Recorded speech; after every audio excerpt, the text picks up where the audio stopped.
मटर वाला हर खाले खाले खाले गुपचुप ला खाले भेलपुरी ला खाले हर मटर ला खाले मैं गुपचुप वाला भेलपुरी वाला हर मटर वाला हर खाले खाले खाले गुपचुप ला खाले भेलपुरी ला खाले हर मटर ला खाले।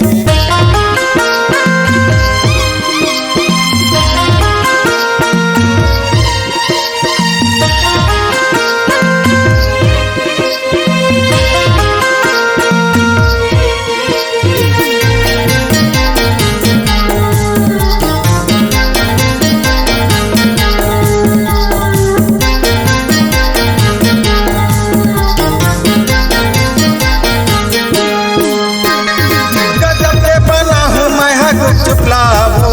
भेलपुरी लावो हर मटर लावो गजब से बना हूँ मैं गुपचुप लावो भेलपुरी लावो हर मटर लावो संग में पापड़ी और खावा हूँ मैं गुपचुप वाला भेलपुरी वाला हर मटर वाला हर खाले खाले खाले गुपचुप ला खाले भेलपुरी ला खाले हर मटर ला खाले।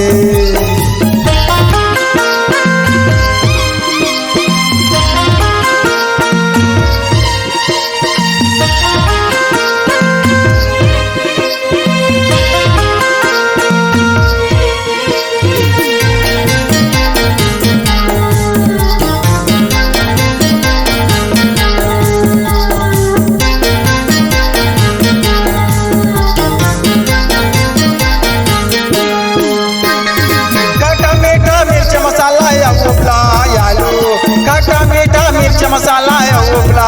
आलू हरा मटर धनिया पत्ती डाल के बढ़िया बना हूँ हरा मटर धनिया पत्ती डाल के बढ़िया बना हूँ संग में समोसा खावा हूँ मैं गुपचुप वाला भेलपुरी वाला हर मटर वाला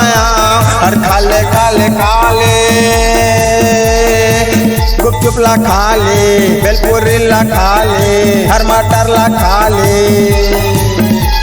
मैं गुपचुप वाला भेलपुरी वाला हर मटर वाला हर खाले खाले खाले गुपचुप ला खाले भेलपुरी ला खाले हर मटर ला खाले गुपचुप ला खाले भेलपुरी ला खाले हर मटर ला खाले गुपचुप ला खाले भेलपुरी ला खाले हर मटर ला खाले।